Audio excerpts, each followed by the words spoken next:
comments just now. I thought that I just got Being recorded? yeah All right. podcast. Hello, We're in podcast. Come on in the All right. Senate. After a few recorded calls digitally, we have merged into the physical time and space continuum. Yeah. What a beautiful thing. Comments? I liked it.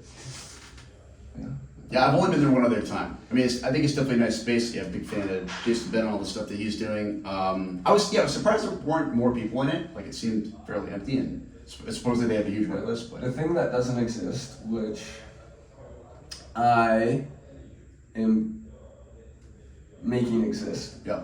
is the YouTube vibe, because I think storytelling is such a killer Okay.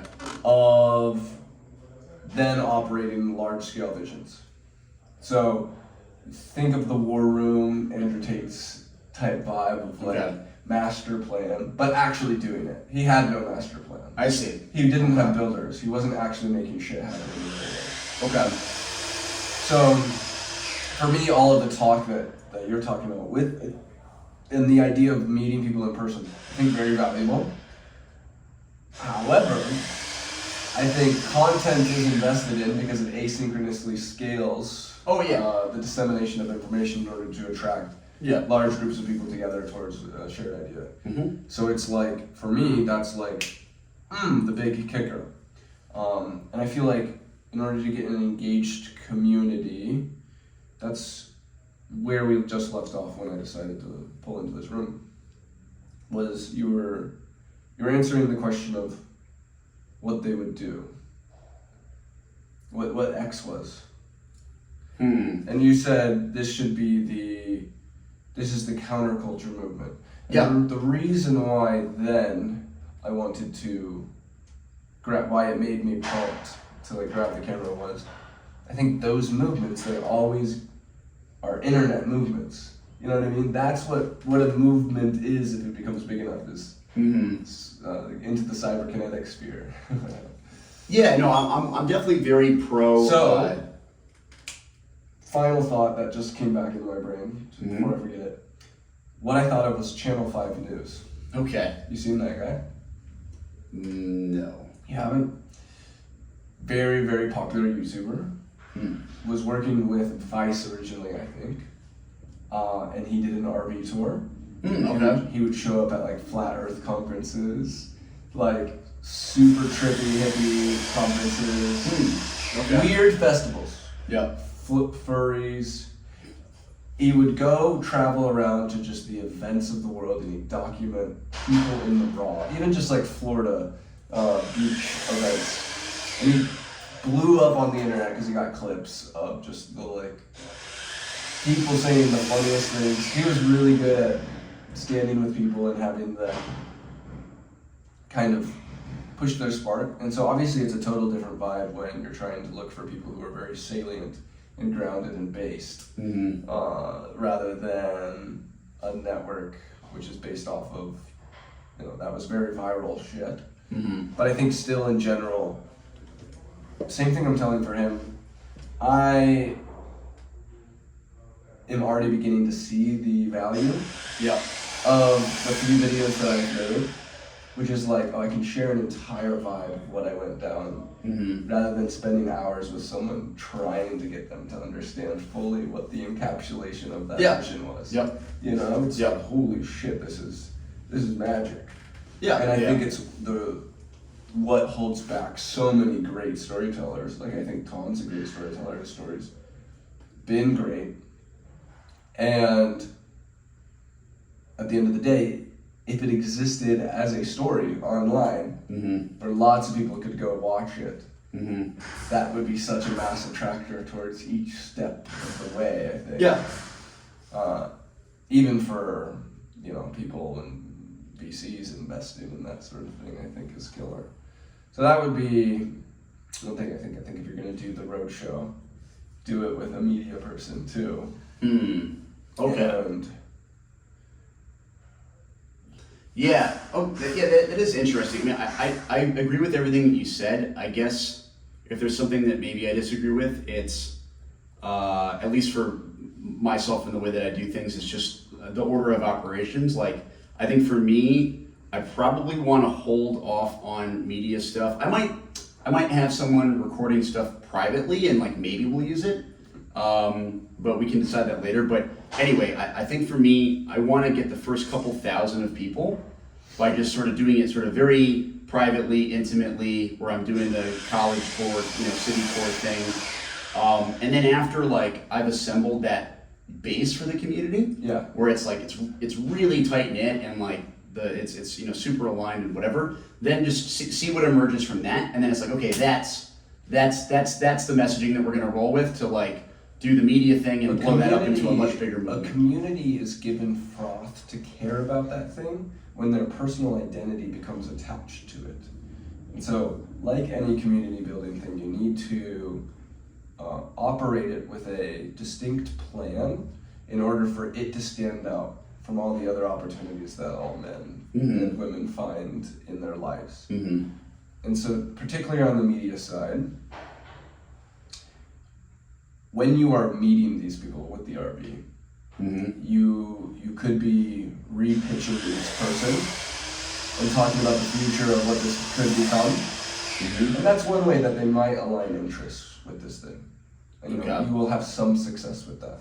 But if we want to look at maximizing the potential of that success, then I would say if you formalize the process a little bit, which would be when you meet someone, you invite them into the RV to have a podcast.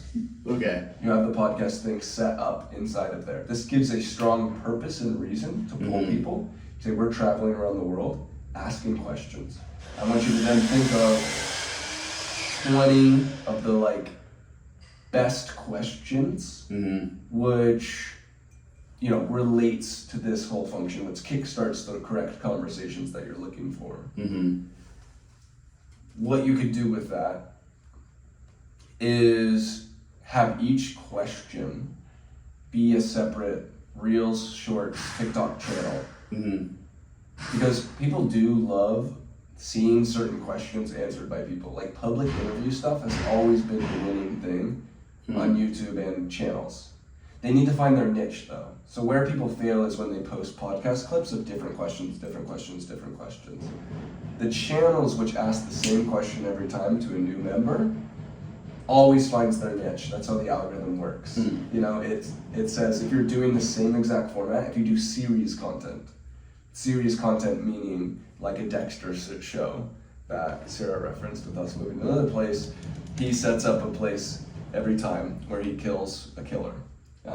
It's the same storyline every time. So it was truly a series to that degree. You kind of know what's going to happen, but it's different parts and pieces. When you do a podcast with 20 questions, the cool thing is then every single person who sits down there is now producing 20 different clips, which goes on to 3 different accounts each of TikTok, Instagram, and YouTube Shorts as potential viral hits. It attaches their identity to this because you're going to tag them. If they have an Instagram profile, they're going to repost it. So you have a natural, organic reach out to their audience of their own beliefs on relative questions that you feed them from this thing. You formalize the process of what you're doing, and you give it legs to have the capability to truly be a viral media type bit, which, as you continue to travel around the country doing this and just sort of quizzing people and hearing people's thoughts, that to me, if I look at what you told me out there and then I think about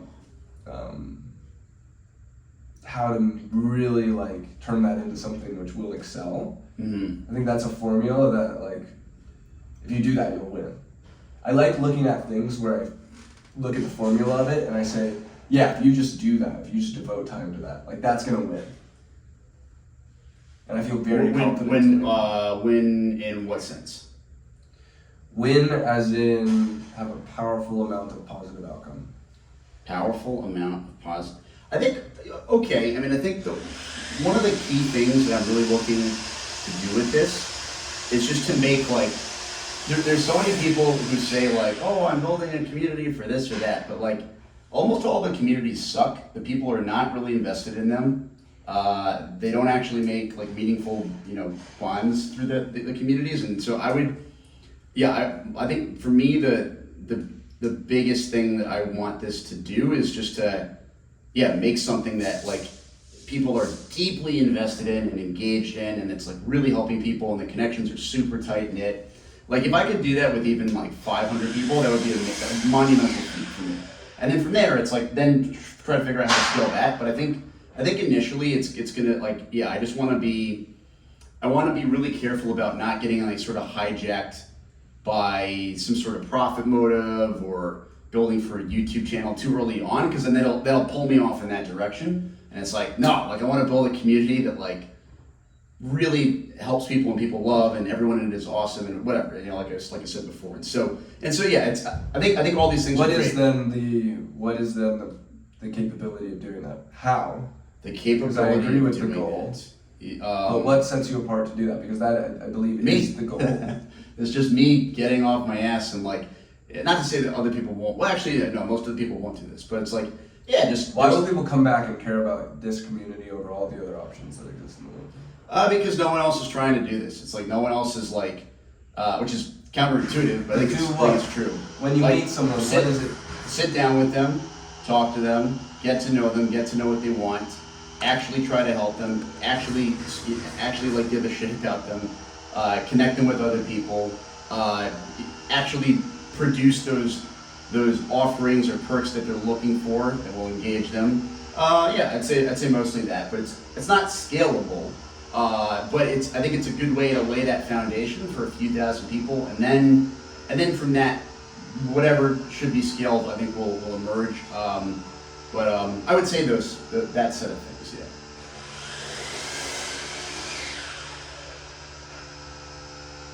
yeah. I don't think that would build strong, super strong community per se. I think that's a really good idea to build a super strong personal empowerment of other people.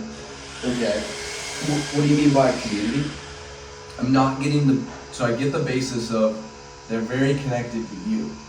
You are and each other through. I mean, it's not that they need to go through me, but just initially, it's just easier to have a human router who's like, because there's so many little things that like you're just not gonna like build an app that will figure it out. Like community is based around shared values, though.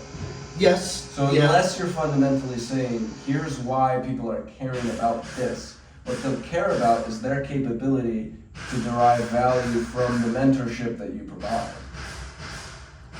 It's not so much that I'm mentoring them. It's more just that I think I'm playing middleman for all these people to be the social fabric initially. It's like okay, I know everyone in the community pretty well, and I'm keeping a pulse on everyone. And it's like, okay, I know that this person is going to vibe with these people on these things. Do you have 500 people in your contacts right now on your phone? Probably like 1,000. What's the difference of the group that you'll meet on the road versus what you could do right now with your existing 500 network? I think the people that I will meet will be dramatically I mean compared to I'm not sure if this is, but whatever. So compared to the people on my phone, since that was a question, way higher just vibe and value alignment with the people that. How are you sourcing people then? Like, who are you choosing to your scheduling in advance with the RV? Yep. So basically the plan, which I've already started doing, is to find different pockets of these people on any given campus. And it's like, okay, I can tell from their social media and other stuff that like there's definitely value alignment with this community that I'm building, and so I reach out to those people. What are the values of the community? I think the best proxy. Nothing's perfect, but I think the best proxy is like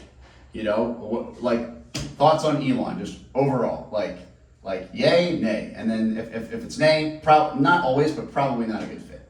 I think he is a good composite of these qualities where it's like these are the qualities that we're trying to model the culture of this community around. Just like extreme levels of like ambition, earnestness, courage, foresight, being pro-human, pro-freedom. Again, no one's perfect. I'm not saying he's perfect. I'm not saying blindly defer to him, but it's just like, just biology is very big on like, have like a very quick snapshot, or like even a word that you can just throw out there and like, it'll be like 2/3 right.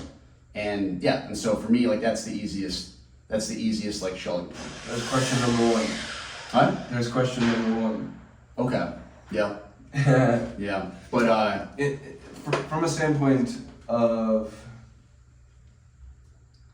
that, which I think is good, I think I've thought about that a lot too, of like I want to be with people who are like want to become the best versions of themselves, would be another way to kind of summarize the idea of what the push is. And then what does becoming the best version of yourself look like from a standpoint of like maximizing impact? Because we need to avoid the like astrology girl best version of myself is like recursive self-healing and getting Right. into crystals. right. And, Yeah. you Right. know, Yeah. down roads that People have very different best versions of themselves. that have yeah. less Very compassion. smart, yeah. Mhm. Compassion is a big key one because it requires the surplus of your own energy to then imbue onto others. So it's rather than, looking for extra self-help, you solve for that, and then you compassionately go out into the world in order to spread, the vibes forward. And I like that. I do think in general, I've just seen so many different places try to build this sort of stuff, but I haven't seen anyone document and put the faces of the people online. And it's like, what movements we care about more are the ones who do get more alignment from like a media perspective. So what's their internet points level at? Is it cool? These things are major factors of how much energy and natural care levels people have about this. Yeah. I mean, I do. We should definitely do something like dog tags or something. Oh yeah, that's Something from of Praxis, right? Yeah, something of an insignia for that connection. They have their Instagram account, dog tag spotted. So it's a way that it's connecting members. But it's not putting a spotlight on every member. Creating a strong community, I feel like, derives from being able to quickly parse through that community of different vibes and then connect with those people. Yeah, I guess. I don't know. I guess I am like, I have some strong opinions on values and stuff that I'm not that flexible on. But aside from that, I think with pretty much everything else, like I'm very much like I have the perspective of a customer development person. It's like just, like let me talk to people, ask them a lot of questions, figure out what exactly it is that they want, and that will engage them and add value to them, with trying to like not guess and trying to, be like, oh, well, I think it's this, but in actuality, everybody else, wants this other thing. So, I think you can ask the right questions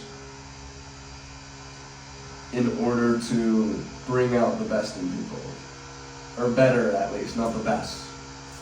I think a question path like that could look like, initially you have the what do you think of Elon Musk? You could treat this also like a quiz.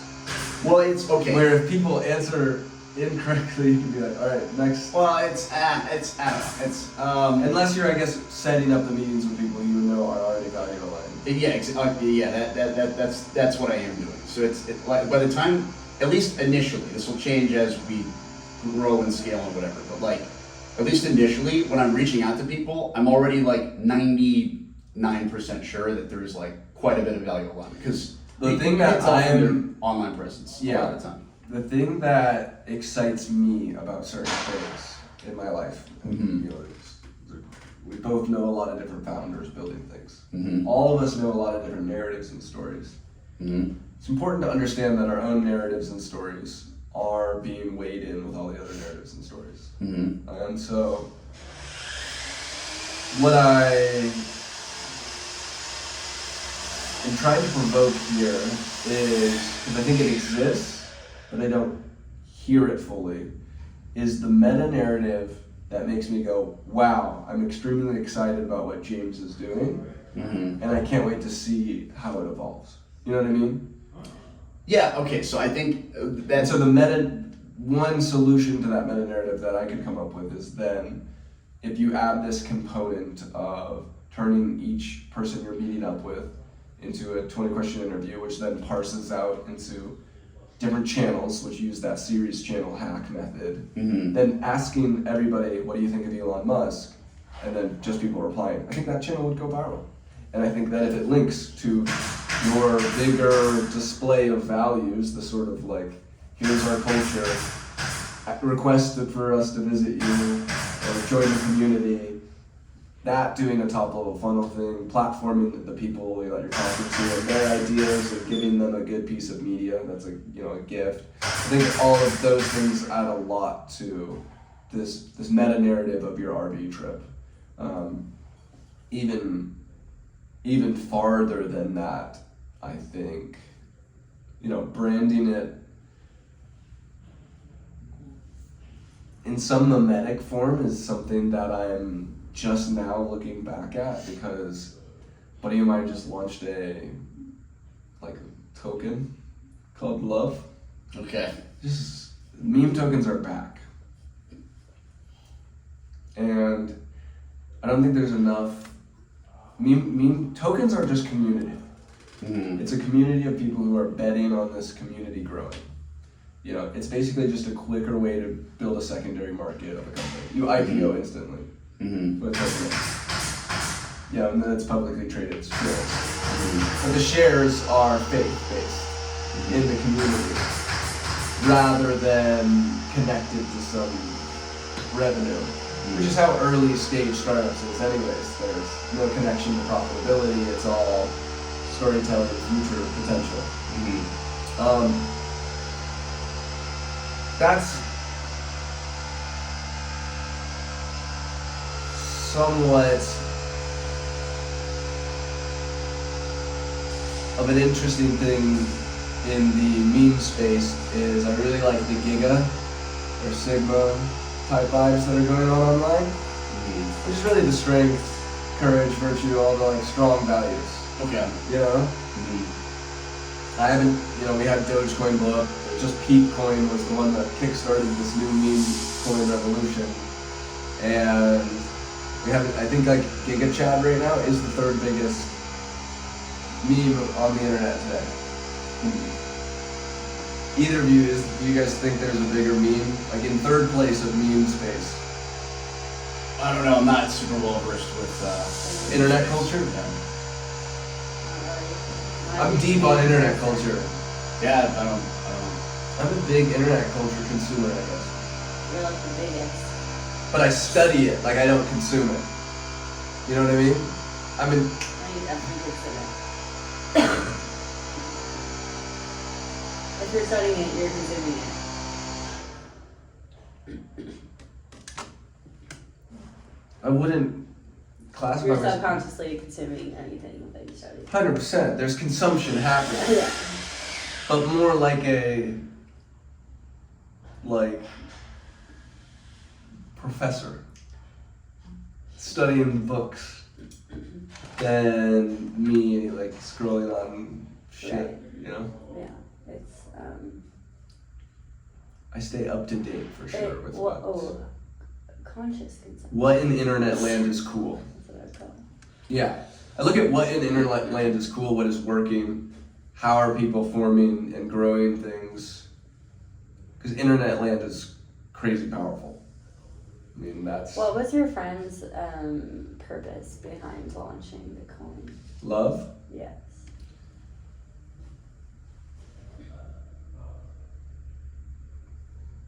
Spreading love, I hope. But more likely making money. Well, I think that's what everyone. That's kind of what I mean. What sets apart Like a scam coin from somebody that's actually doing something. A scam coin is one where someone's literally just scamming.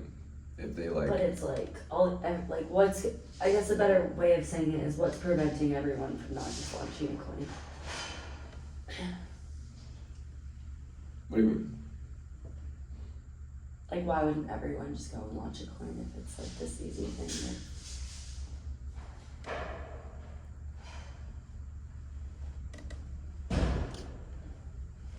It's a ballpark, which is still something that, one, it requires a decent amount of knowledge of setting up like the DEX tool stuff, connecting all this stuff, getting verified on coin. But what drives value is people investing in it, right? Yeah. Like you can launch a coin and they can just sit there. Like you can make no money off of it. It's not guaranteed to make money. Yeah, so what they did was they did a free airdrop. If your token gets attention, it wins. Attention is the currency of meme tokens, which is why memes win, because they're attention seeking.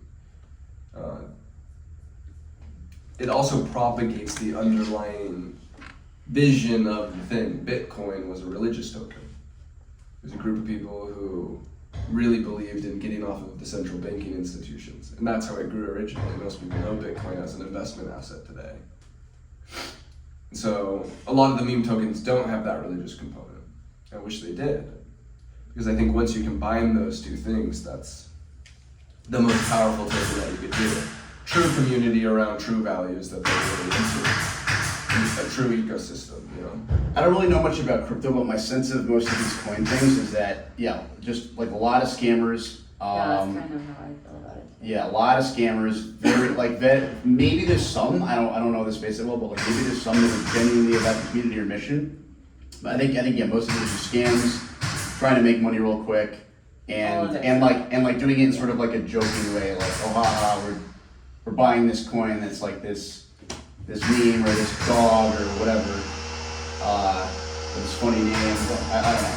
But I without knowing the space too well, I haven't seen too many that are like genuinely like about the community, about some cause, and are not like just drifting or joking around or trying to do a pump and dump scheme. Right. It's just sad. But but are there examples of where it is that? The other thing too is I think just there's not that many people who like, I don't know. Yeah, I guess maybe I'll stop there. But like, what's the closest example of a token project that you've seen that like is actually trying to do it for those reasons? There's one called Cult. Cult? Yeah. What is it? Essentially,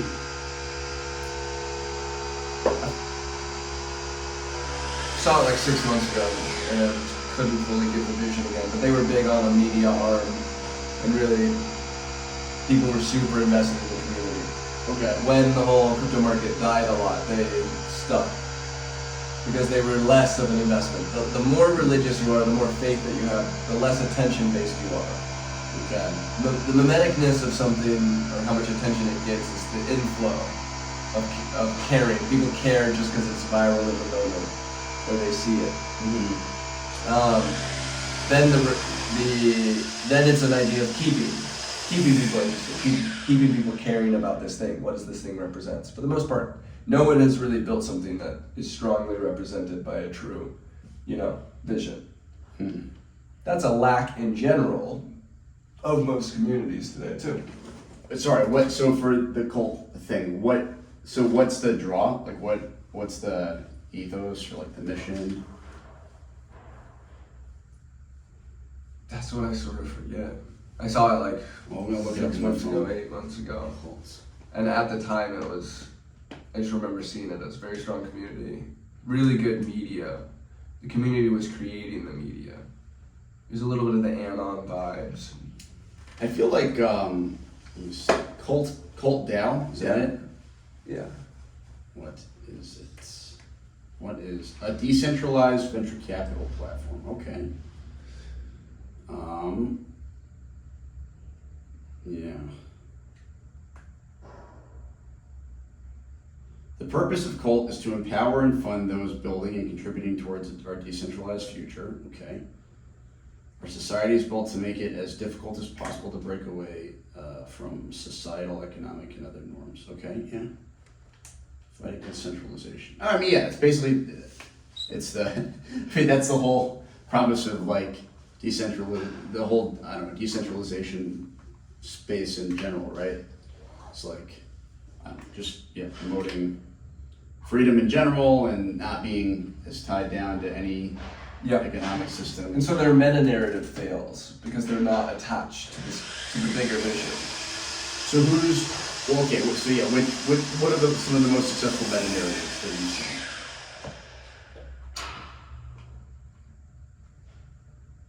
seen? Elon Musk's meta-narrative. Yep. No, I think it's good. Yeah. That's sort of why I'm being like, hey, that's the, you know? Yeah. It's like he's the fucking guy. Yeah. If I try to create my own, everyone will just go, well, who the fuck are you? You're not Elon Musk. It's like, all right, well, let's just go with his thing. That's where the storytelling aspect, though, kills. And the media aspect kills.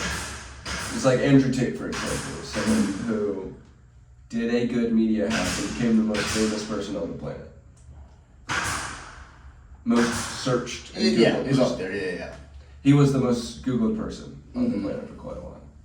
But even him, it's like, what's his narrative? It's like that was his problem. Was that it's like break them from the matrix. It's like, okay, but like how? Like, what is the matrix and how do you break free from? I mean, to be fair, it's like I think I get the gist of it, and I do like. I'm like, if the matrix is just like all the stupid social norms that we have and being trapped in this society or anyone's society, like 100%, like completely get away from, which is what this thing I just read. But that's his meme. Yeah. That's not his meta narrative. His meta narrative was that he has a 3-step phase plan, but that was a false thing.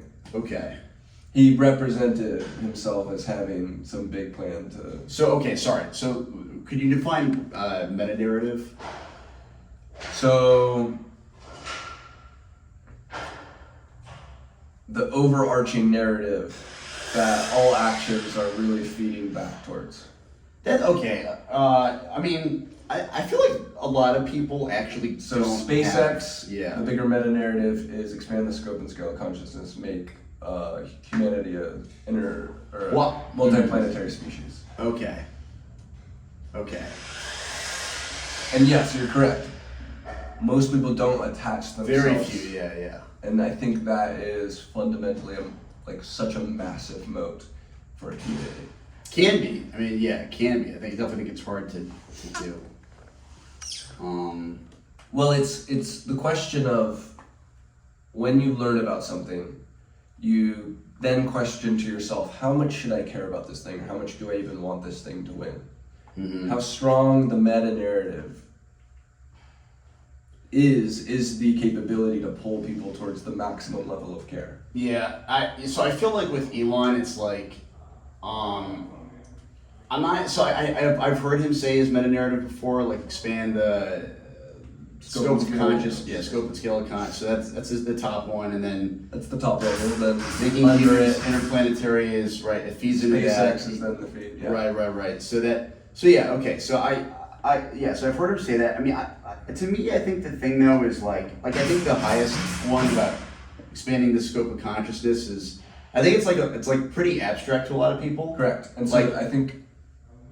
Go ahead. Sorry. Oh yeah. What I was gonna just say is that, I mean, I think the reason that I like him, and I think a lot of people like him. You know, not everyone, of course, or a lot of people, but I think it's more that like this. He seems like a dude who is genuinely thinking about where humanity is going, and try to anticipate the biggest problems and get in front of them and actually solve them. Correct. Most other people who say they're doing that are actually completely full of shit and are just trying to milk something for a quick buck so they can make money and then get out. Correct. But that's someone genuinely doing it is rare. And I think for me, it's like another one I would say is Sam Altman. I don't know if he's like, I think his motives are, I don't know, he's just not as well known as Elon, but like, so TBD if like, I don't know where he is in 5-10 years or whatever, but he's definitely has a lot of similar qualities. 100%. But I think it's exceedingly rare. I think most people who say that are actually just doing some crypto pump and dump.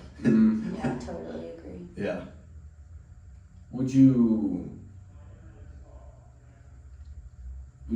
classify me inside the sector of having good meta narrative or I get solutions? I really like the thing I like the most that you've shown me is the systemic altruism thing. Mm-hmm. So I'm a big fan of that. I think the problems that you're touching on there are in my opinion, are some of the actual biggest problems facing society and the future and whatever. And I also think that I think to me the benchmark is EA. And I think EA is just extremely narrowly focused on theoretical, technical AI safety research. They don't build shit. They don't It do actually anything. changes. So they're very narrow-minded, and they don't there's a lot more scopes to matter, and they're not good at systems There's thinking. no storytelling. They don't want to go mass market. They're not good with people. I don't know. So there's a lot of problems. So I think your thing is there's a lot more cause areas that actually matter that they're ignoring, and it's more entrepreneurial. I don't know, more human, I guess. So I think that's the thing that I like the most with your narrative stuff. Mm-hmm. I think it's quite similar to Game B. It's also similar to attempts that I've made to try to do my own thinking around that stuff from scratch that I never really launched publicly, but I just thought about it because I was frustrated with EA.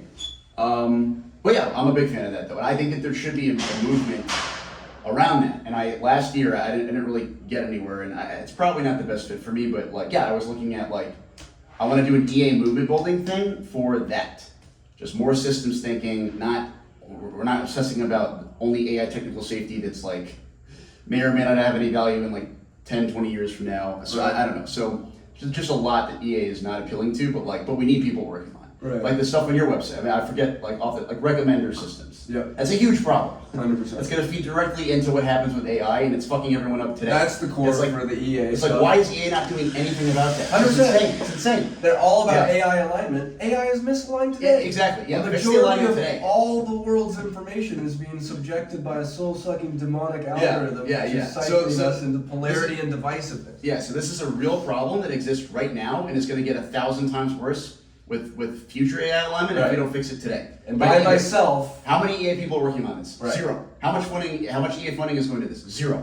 It's insane. how many EA people are there? How much EA funding is Yeah, there? there's something about EA that's it's too Slow. autistic, and it's too academic, and it's also partly Yeah. full of shit. It's not It based. literally reminds me of the Princeton of Yeah. you know what I They're mean? extremely No, elitist, Princeton yeah. is more based. You're doing a service. It sounds like I'd love to hear your thoughts on the EA stuff because it sounds like you're familiar with it. Well, I got Jack her is into it over originally when I was first being oh, hell Like, it yeah. sounded cool. Effective altruism. It was sounded- funny though, he was so about it, and I actually immediately looked into it and already had bad thoughts about it. But there was the global EA conference that I joined because I was just interested in. I'm a super mental health advocate. That's also super So important. that's, they don't touch that's that at the all either. Yeah. systemic thing that we're kind of I'm trying to build a brand around. But Nice.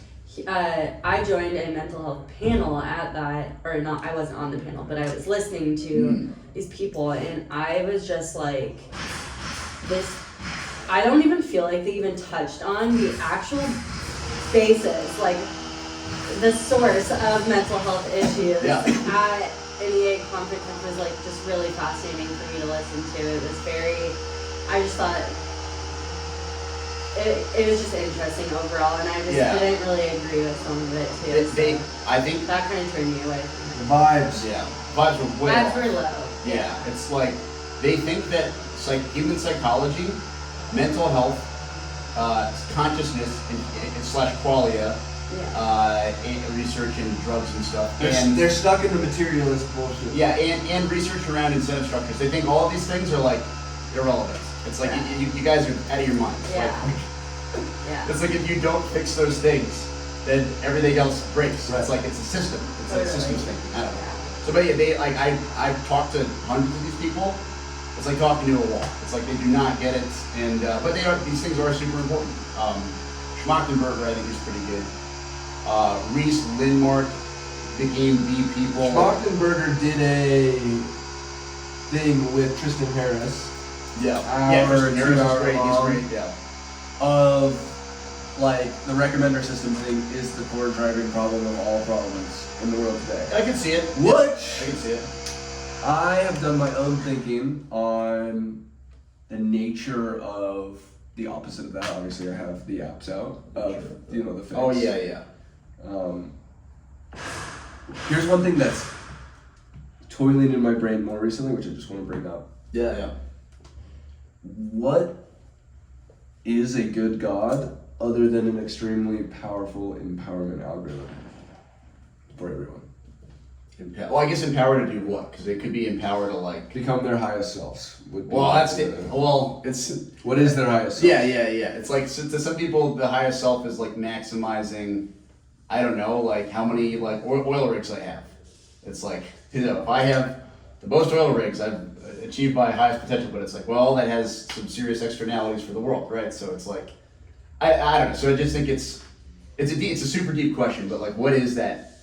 And this also in my head circles back to the Elon thing. It's like, again, I'm not saying the dude's perfect. Like no one's perfect, and like you don't have to agree with them on a lot of stuff. But I think like there is a huge part of him that's like genuinely trying to further the species. Maybe he does some stuff along the way that's kind of like, Nobody's perfect, we're all human. Right. Yeah. But yeah, I mean, it's like he really is trying to like make electric cars and he's doing it. Help people travel throughout space, and it's working. He's got proof of work. Yeah. Mm-hmm. Try to help us. This is a more out there, but like trying to help our brains think and evolve faster so that we can keep up with AI. We'll see how that goes. But yeah, all of these things are like, that seems potentially like really important for us being able to continue surviving. So anyway, but I think it's very easy for like Sam Bankman-Fried to like say all the same things, but then actually just build like a giant Ponzi scheme that just fucks over like millions of people's life savings, and it's like, well, wasn't genuine. I don't know. I think he was a utilitarian, so I think he saw that as it's really hard to I pin think down. he saw that as somewhat of like a rob people to give it to positive things that they weren't giving it to. That's a very EA thing to do.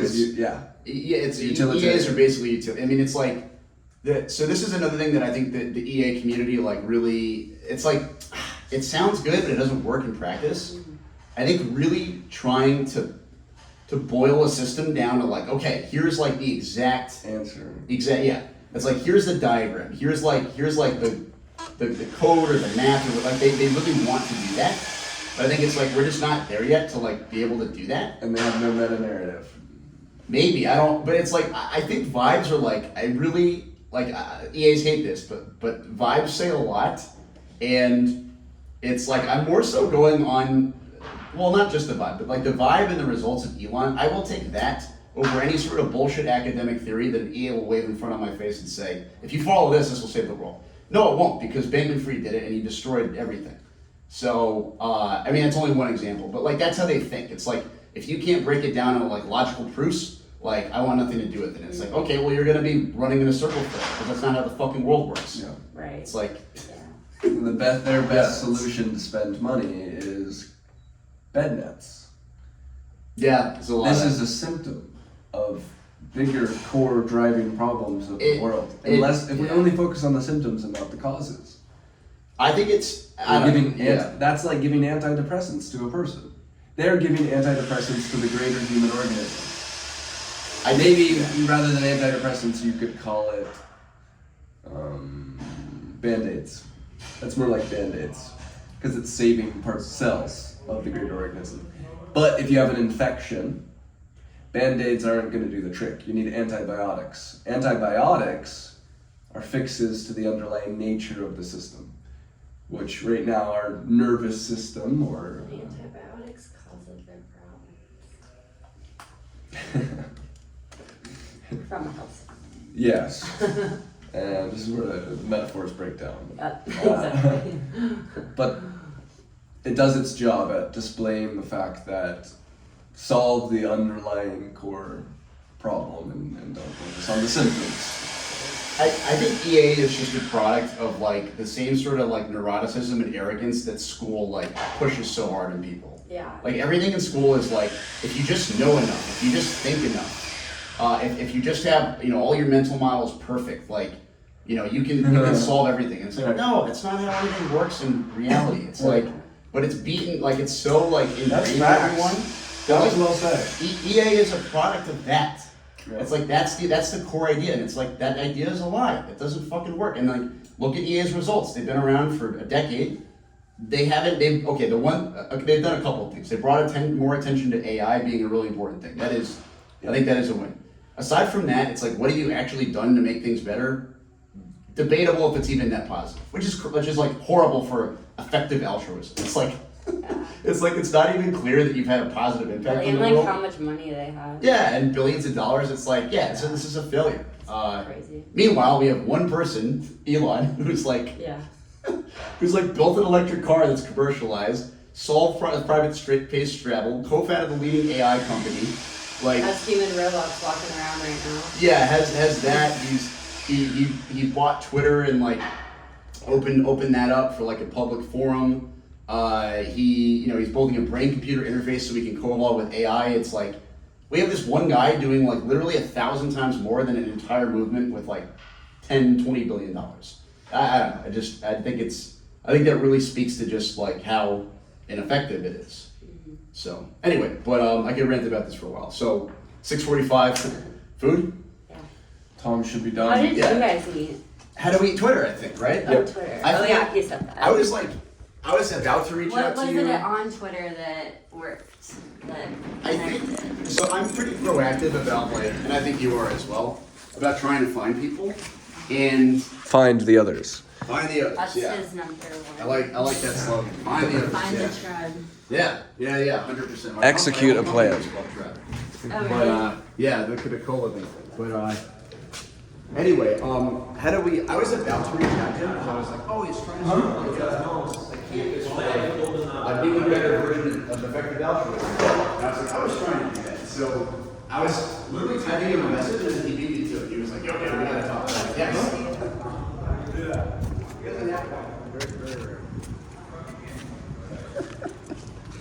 You got it out? Do you like being filmed? We're getting food. Nice. Yeah, I'm ready to go. I think the Wi-Fi just shut out, so I'm just calling AT&T. But I'm good to go. All right. What do you have to say to yourself in 2100?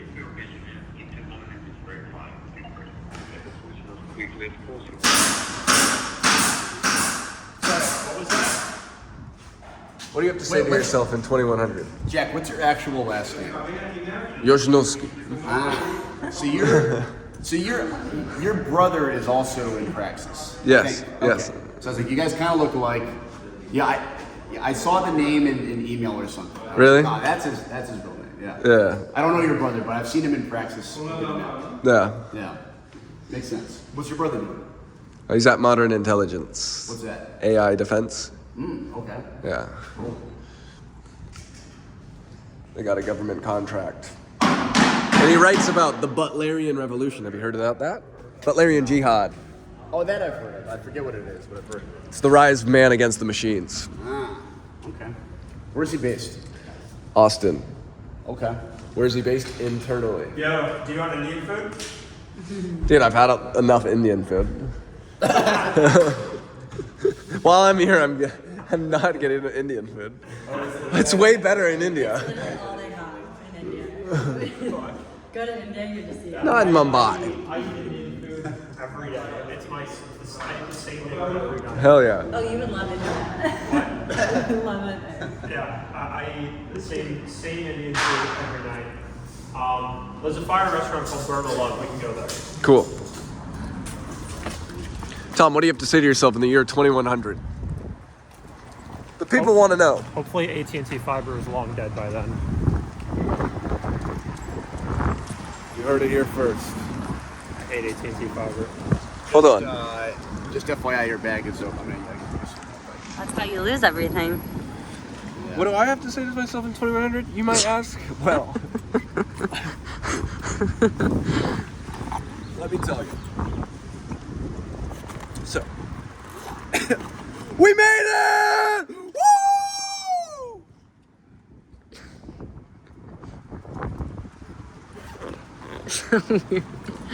Dude, if we make it there, it's gonna be sick. If we're there at 2100, it's heaven. It's either heaven or hell. You know what I mean? We can get stuck in a pretty bad totalitarian thing for a while, but yeah, it's probably good. Probably good. I just don't think. Then it's hell. If it's a certain level of totalitarian, well. I mean, you could always, if we keep AI under control and people are in charge, then yeah, there's always a way to hack that system, right? Because, well, actually, maybe not. I don't know. Even like, okay, in the old days with totalitarianism, you're still okay because number one, the dictator doesn't have so much power over everyone that they can just do whatever the fuck they want. They still need to cooperate with other people to some degree. AI might change that. The second thing is like just dating and stuff and friends, right? It's like, well, that woman is really attractive and she lives in that tribe, so I have to be nice to this tribe because I don't have total power and I want to date that woman. And so it's like, hey, boom, there's your opening for social mobility, right? But with AI, it's like the power imbalance is too big. And then also, I don't know, maybe like everyone just has virtual AI girlfriend, boyfriend, like sex bots, and like they don't even give a shit about that anymore. So, so I don't know, but yeah, I could see like things getting so like messy that yeah, maybe those mechanisms that like prevented like super totalitarianism from happening will no longer apply. I don't know. Hopefully that's not true. Jack, I am an optimist. If you're listening to this and you're 2100 and you have a robot sex bot girlfriend, One of the RVs open. you failed.